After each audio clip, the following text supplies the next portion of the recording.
right, this might be the end of an era when it comes to Nintendo because we've got a release date for one of the final Nintendo Switch 1 games and a surprise when it comes to the game with pricing, and I'm talking about Rhythm Heaven Groove, which is also compatible on the Nintendo Switch 2. So we're going to talk about all of that in addition to a big update in Japan, a huge milestone for the Nintendo Switch 2. Plus we've got other Nintendo Switch 2 updates and the controversy when it comes to Elden Ring Tarnished Edition pricing on Switch 2. So we're going to talk about all of that and more. But before we continue on, we are giving away a Nintendo Switch 2. All you have to do to enter is hit that subscribe button if you aren't already subscribed and drop a comment below. We are giving away a Nintendo Switch 2 once we hit 150,000 subscribers, and it will be random. So the more that you actually comment and interact, the better chance that you have to win. Hit that like button, click that notification bell, and let's go ahead and jump right back into it. Let's start off with Rhythm Heaven Groove. It is officially launching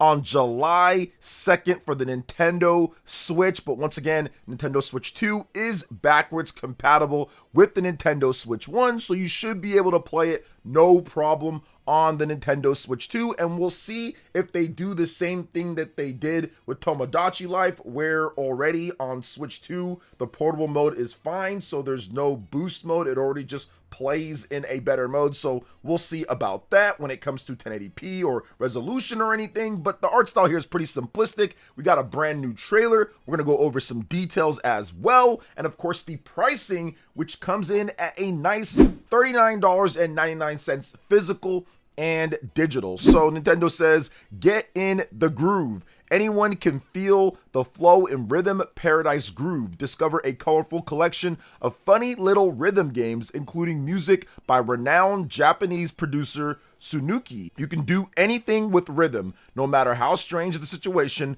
The rules are always the same. Just press buttons in time with the beat, hop through hoops, catch flying vegetables, swing sledgehammers, and much more. Perform surprising feats with the music as your guide. So this is the variable pricing that Nintendo has talked about here. $40, actually coming in at one of Nintendo's cheaper games. Even when you talk about like the off games or more like the smaller games that they have, not quite as low as Game Builder Garage or Game Garage Builder, whatever that game was. That was $30, but that was more of a creation type game, did not have the type of clout, the little bit of clout more like left that Rhythm Heaven series does have. But Rhythm Heaven is back with an affordable adventure for people, so there's no reason why, if you're a Rhythm Heaven fan or if you're curious, maybe you check this one out. Now we still have to wait for reviews. We still have to kind of compare it to the other Rhythm Heaven games. We have to see how the mini games actually play out. We have to see how the music is. There's still a lot to look at when it comes to the overall package to see if this is a worthy successor or a worthy game in the Rhythm Heaven series, as Rhythm Heaven has been one of those niche titles in Nintendo's vast library that people really just have a soft spot for. So for me at least,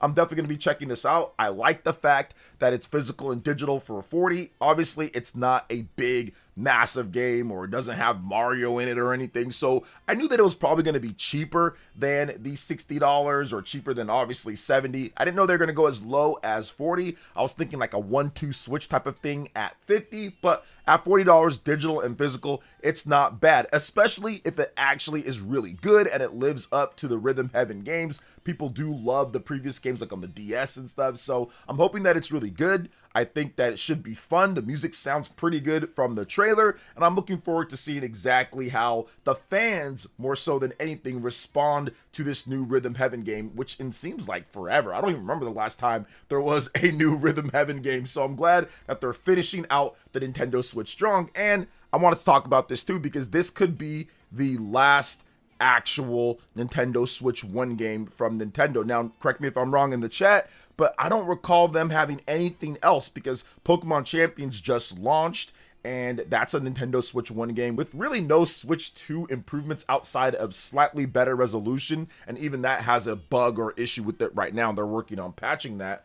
But I don't think that there's any other Nintendo Switch 1 games that are announced, so this could be the final Nintendo Switch 1 game that I know of from Nintendo, first party wise, because it's pretty much all Switch 2 from there, and I think maybe that's what they wanted to do. They wanted to get Tomodachi Life out, they wanted to get Rhythm Heaven dated, they wanted to get everything that they had already announced when it comes to Switch 1 and some of the previous games, get those all put out, and then this summer, big Nintendo Direct, obviously Mario movie, Star Fox stuff should be coming up here, and then really hit the second half hard when it comes to Nintendo Switch 2 heading into the holiday season. I know Nintendo's going to want to have a significantly better holiday than they did last year. They want to say, okay, we've got all these games here. We're going to have another year of games for the Switch 2. Let's see what we can do for the holiday season. So I think it's going to be much better. And if they can hold the price point, if they can hold the $450 to $500 and introduce a new bundle with games coming out, like let's say an Ocarina of Time Switch 2 bundle with the rumored game, I think that is going to be explosive for this. So good stuff to Rhythm Heaven. I'm glad that it's finally coming out. Fans of the series will hopefully get a great game. I'll be checking it out myself, and I'm looking forward to seeing what the fans think about it. Of course, let me know in the comment section what you guys think about Rhythm Heaven Groove and the future when it comes to the Nintendo Switch 2, now that we got pretty much most of the Nintendo Switch 1 games dated and out. All right, let's talk about the Nintendo Switch 2. We're talking about the explosive holiday season that we could see with Ocarina of Time and other titles coming out like Fire Emblem. But right now, Pokemon Pokopia is continuing to dominate the Japanese sales charts. This game is doing explosive. I'm looking forward to seeing the numbers. Although Nintendo will not give us numbers anything past the end of March, because that's the end of the quarter. We're going to get those next month in early May. But what we can see is that Pokemon Pokopia is continuing to be a system seller and continuing to do great, especially in Japan. We've got the physical sales, no digital included,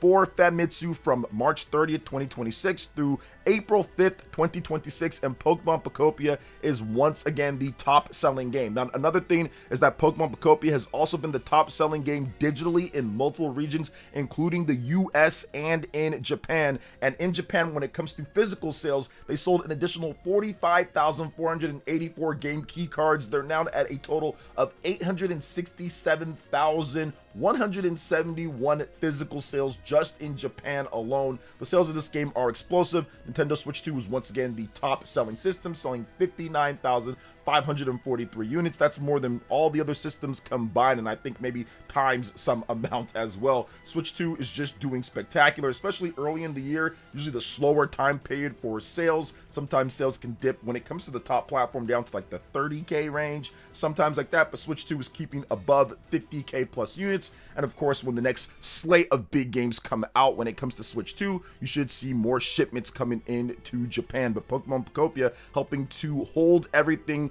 up as the top system there. The top 10 will be right here as well. Pretty much the same type of games that you see: Mario Kart World, Minecraft, things like that, Animal Crossing, pretty much the same evergreen games, a few different games as well. But right now, Pokemon Pokopia has a stranglehold when it comes to the eShop sales and when it comes to the physical sales in Japan. Now, another huge milestone for the Nintendo Switch 2 is that it crossed 5 million units in Japan. If I'm not correct, that is easily the fastest selling system of all time in Japan by a bit. Maybe if you got to go back to like GBA or something like that, but when it comes to modern Nintendo, man, there hasn't been a system that's sold better than this fast, and it's actually fast approaching the PlayStation 5's total overall sales in 5+ years now at this point, at 7.5 million. So another big milestone for PlayStation, but obviously it's going to get passed up probably this year. We'll see exactly how much and what Nintendo does when it comes to shipments and things there. But either way, that's not the point. The point is that it's doing well,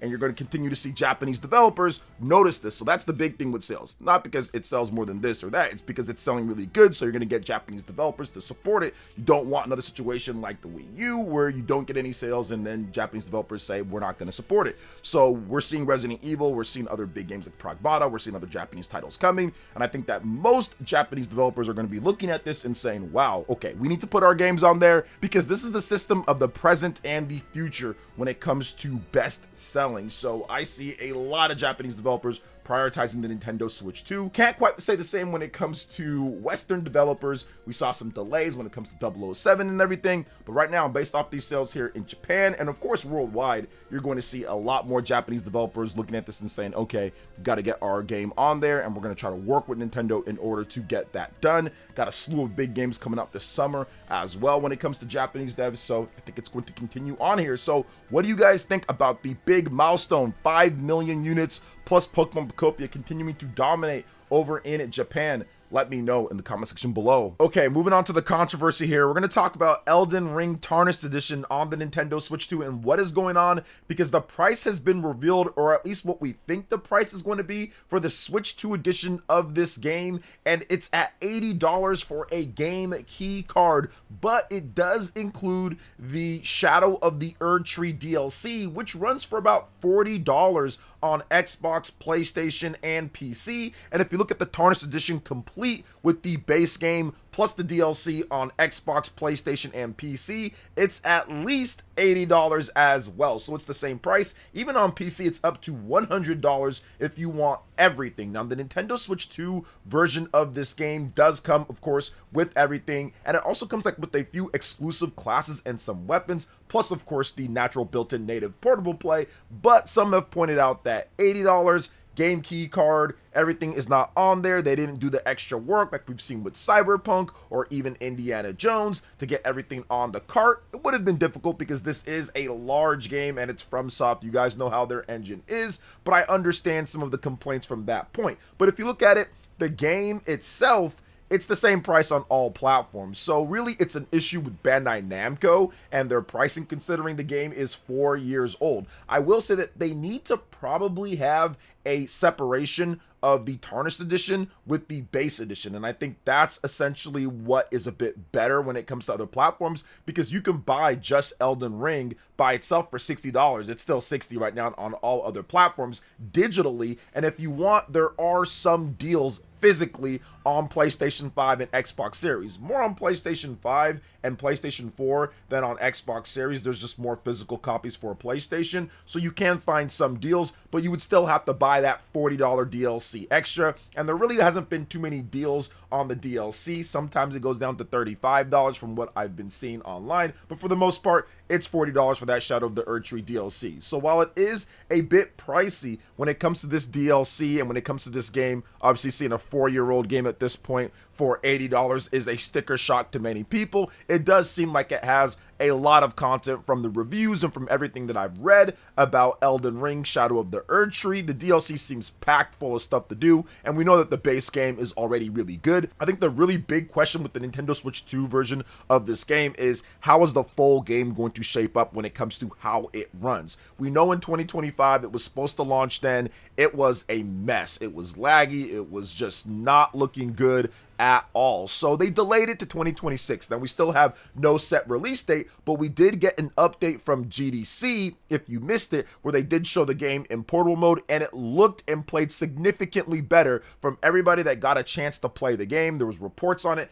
It's playing and looking a lot better. So you add in those exclusive classes, the fact that you have the Shadow of the Erdtree DLC in there, even though it does make the game pricier, you put in the portability and everything, and if it plays at a solid frame, which it looks like it's going to be somewhere between 30 to 40 frames per second based off of some initial previews, I think that's going to be a solid version of the game, all things considered. Still would have liked to have it to where they split the base game and the Shadow of the Erdtree edition to where you can pick and choose whether you want that or not, and they still could be doing that. I don't think it's set in stone that it's not, but for right now, what we're going off of is what we see, and the fact that, of course, it's the same price as other platforms despite it being 4 years old. Now, to be fair a little bit here, as people like to say, Shadow of the Erdtree isn't 4 years old. That did come out a bit afterwards, so there is that. And once again, it does come with a lot of content. You're looking at 100+ hours, so you're going to get your value's worth if you're looking into getting Elden Ring on the Nintendo Switch 2.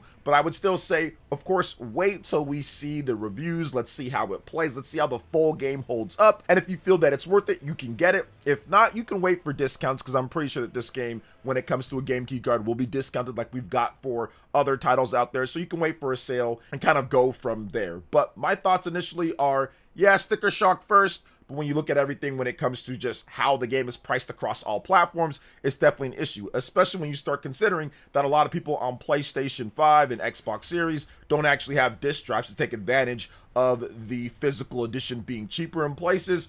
Or if you want, for example, PlayStation 5, you got to spend $80 to get a disc drive, even if you just bought a nice shiny new PlayStation 5 Pro for $750 or upwards of $900 down, still going to cost you $80 to be able to play a physical game. And of course, if you have a all digital, you need to buy the disc drive in order to play physical games and take advantage of those extra deals. So what do you guys think when it comes to Elden Ring and some of the pricing controversy with this game? Let me know in the comment section below. All right, guys, that wraps it up for this video here. Thank you so much for watching. I do appreciate it. Please make sure you hit that like button, subscribe if you're someone new, click that notification bell, and check out my other Nintendo Switch 2 RPG content and more right here on screen. Thanks for watching. We'll catch you guys for the next one. Peace.